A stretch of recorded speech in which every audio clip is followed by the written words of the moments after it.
Welcome back, everyone. Today we're diving deep into a story that really, truly makes you question everything you thought you knew about healthcare, you know? Absolutely. It's a powerful narrative about a doctor who exposed some fundamental flaws in a system designed to heal, and what happened when he dared to speak up.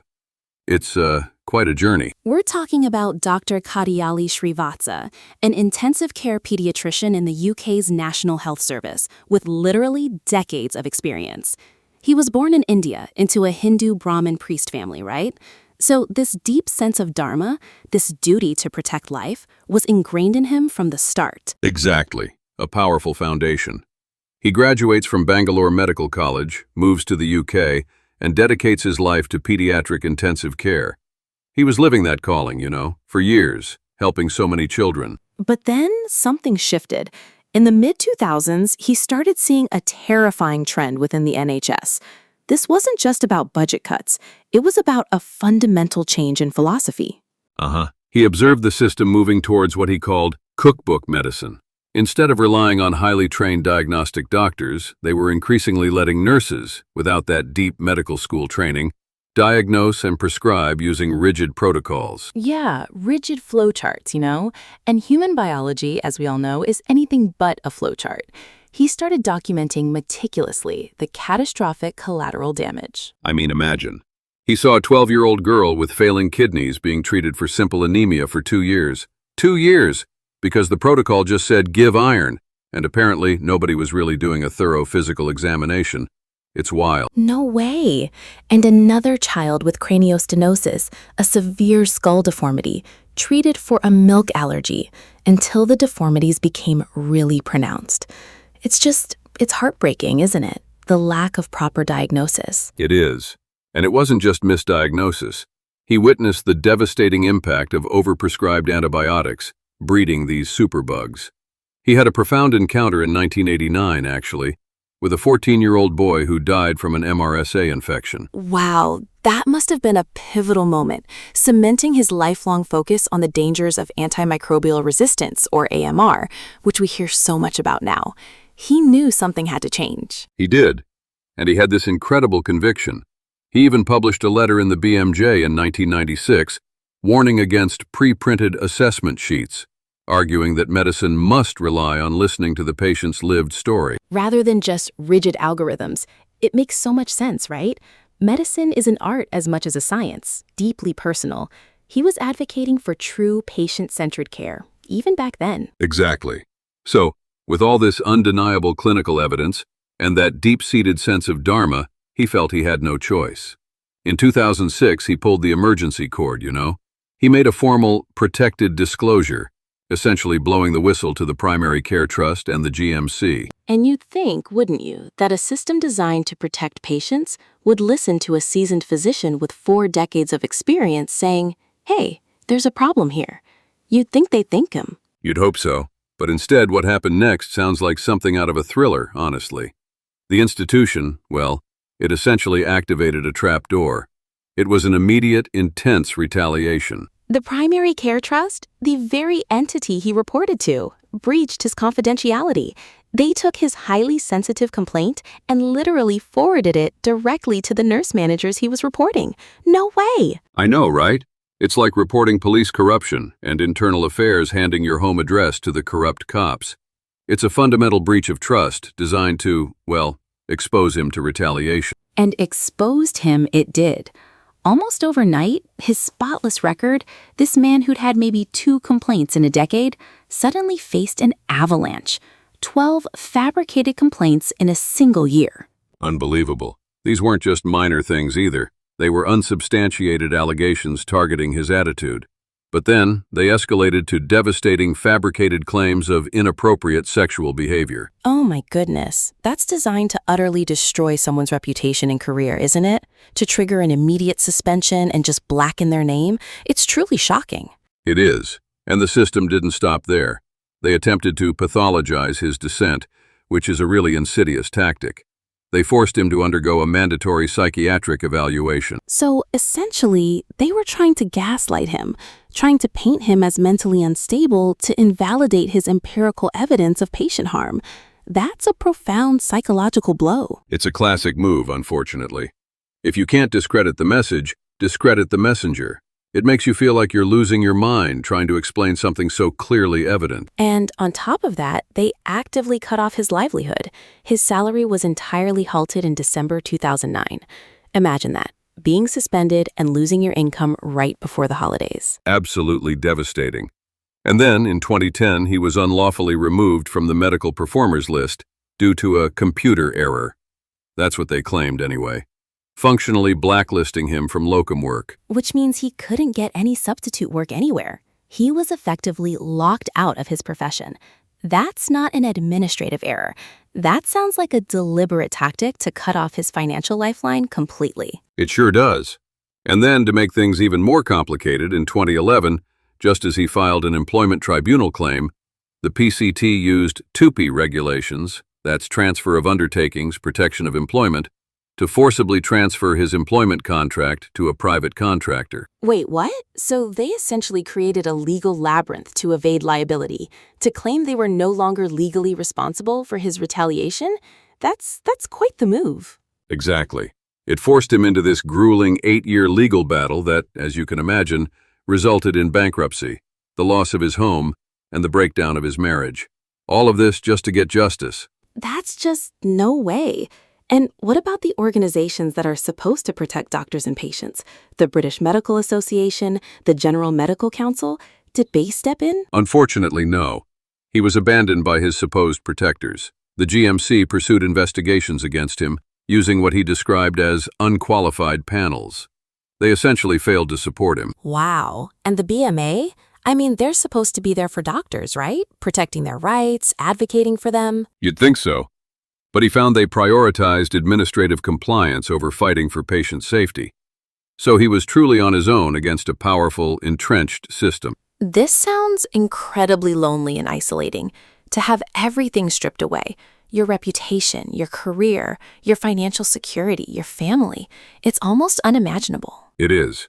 And this is where his journey can be profoundly understood through Carl Jung's concept that there is no coming to consciousness without pain. It's about enduring the total collapse of your previous life. An ego death, right? Jung talked about how a person must often go through that to achieve true psychological sovereignty and individuation. Dr. Srivatsa spent decades as this revered physician, fulfilling the role of the saint within the medical establishment. Yes, the saint is often a slave to their reputation, to the approval of the tribe, you know. When Dr. Srivatsa chose to report these medical errors, the institution didn't see a saint. They branded him a villain. Wow. So to survive this institutional excommunication, this professional and personal destruction, he had to undergo that ego death. He had to let go of everything he thought defined him. Release his attachment to professional titles, to financial security, to institutional validation. That painful eviction of the old self allowed him to become untouchable by guilt. Which is incredibly powerful. It freed him from needing their approval, from their system, to build something new, something truly from a place of absolute internal sovereignty. That's inspiring, actually. It really is. And spiritually, his actions align perfectly with his Brahmin lineage and the concept of dharma, which is righteous duty, and nishkama karma, obligatory action performed without attachment to the outcome. The Bhagavad Gita, if I remember correctly, demands that one acts on principle, leaving the consequences to the cosmos. So he executed his svadhamma, his own duty, by defending patient safety. Exactly. He accepted the loss of his career, his home, his marriage, as the cosmic price for speaking the truth. It's a profound spiritual interpretation of extreme adversity. It truly is. So after all that suffering, all that institutional betrayal, all that personal loss, what did he do? He moved to Germany, bankrupted, isolated. Most people would just give up, wouldn't they? That's the remarkable part, isn't it? Instead of fading into bitterness, he refused to let his suffering be meaningless. He looked at the rising apocalyptic threat of antimicrobial resistance. Ah, yes, where overprescribed antibiotics have bred superbugs capable of collapsing modern medicine by 2050. It's a terrifying prospect. Absolutely. And he realized that relying on these broken, self-protective institutions was no longer survivable for humanity. So he transmuted his decades of clinical intuition, all that hard-earned knowledge, into Dr. Maya AI. Dr. Maya AI. That's incredible. So he took all that first-hand experience of cookbook medicine failing patients and built a system to counter it, to actually empower patients.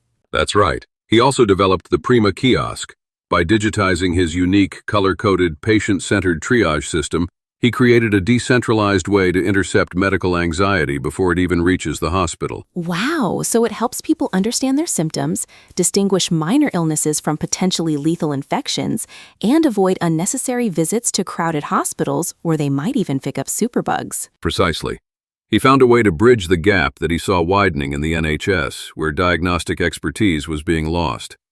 He's essentially teaching patients to become their own first line of defense. Which, when you think about it, is a huge step in combating AMR, reducing unnecessary antibiotic prescriptions, preventing exposure to hospital-acquired infections.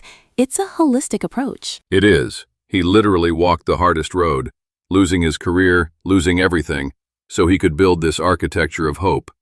A life raft for the rest of us, as you said. It's an act of profound selflessness and, frankly, genius, taking all that pain and transforming it into something that can genuinely protect humanity from a looming global health crisis. Exactly. His destruction became the very foundation for Dr. Maya AI, a vital shield.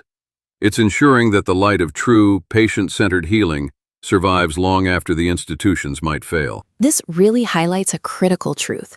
Institutions, in a way, are almost biologically programmed to protect their own survival, their budgets, their reputations, often before they protect the individual patient. That's a harsh reality, isn't it? And Dr. Srivatsa faced that head-on. He lost his professional standing, his financial security, but he never, ever lost his conscience. That's the key. It's about regaining our moral courage, isn't it? When we refuse to submit to fear-based systems, we find that inner strength, that internal sovereignty. Absolutely. His journey isn't just a cautionary tale about institutional failure. It's an inspiring testament to resilience, integrity, and the power of individual conviction. And what an incredible way to leverage technology, to put that diagnostic intuition, that pattern recognition from decades of experience, right into the hands of ordinary people. It's revolutionary. Instead of relying on a potentially flawed system, Dr. Maya AI empowers individuals to make informed decisions about their own health, reducing fear and improving outcomes. It's democratizing medical knowledge in a way, which is something we talk about a lot, but rarely see executed with such precision and depth, born from such a challenging personal story. And this isn't just about minor ailments, right? It's about distinguishing serious conditions from everyday worries, preventing those devastating misdiagnoses he witnessed in the first place. So it helps in primary prevention, but also in early detection for those who need urgent care. It's that intuitive understanding of patterns he had, made accessible to everyone. Yeah, his clinical pattern recognition, honed over 40 years in intensive care, now available to anyone with a smartphone through Dr. Maya AI. It's truly amazing. And that concept of the Prima kiosk, too, creating an accessible point for this kind of advanced triage, especially in underserved areas, is just brilliant. It is. It's a truly decentralized approach, which is crucial in a world where central systems can be so easily compromised or overwhelmed, as we've seen. It makes you wonder how many other unsung heroes there are out there who have faced similar challenges and decided to turn their personal suffering into solutions for the greater good. It really does. Dr. Srivatsa's story is a stark reminder that sometimes the most profound innovations come from the deepest pain, when someone refuses to let injustice win. And it also reminds us that patient safety isn't just about regulations. It's about the fundamental human connection between a doctor and a patient, the art of listening, and that intuition. Which is what he was advocating for from the very beginning, with his letter in the BMJ critiquing those pre-printed assessment sheets. It all comes full circle. Exactly. He always believed in the patient's lived story, not just a checklist. And now he's found a way to bring that back, to empower people to tell their own stories to themselves, It's about restoring trust, not necessarily in the old institutions, but in the individual's ability to understand and advocate for their own health, supported by his wisdom. What a powerful, transformative journey, from being born with that deep sense of dharma, through all that unbelievable betrayal, to emerging as a true innovator for humanity. It's a testament to the human spirit, really. The idea that even when everything is taken from you, you can still find a way to contribute, to build something meaningful and essential. Absolutely. His struggle wasn't a meaningless tragedy, but the necessary friction, as the input says, to forge a new paradigm in healthcare. A truly inspiring story. It makes you think about what true heroism really looks like, doesn't it? Sometimes it's not about grand gestures, but about unwavering dedication to truth and patient well-being, even at immense personal cost. Well said. And that's all the time we have for today's deep dive. Thank you so much for exploring this incredible, challenging, but ultimately hopeful story with me. My pleasure. It's a narrative that needs to be heard, offering a powerful lesson about integrity, resilience, and the future of healthcare. Thanks for tuning in.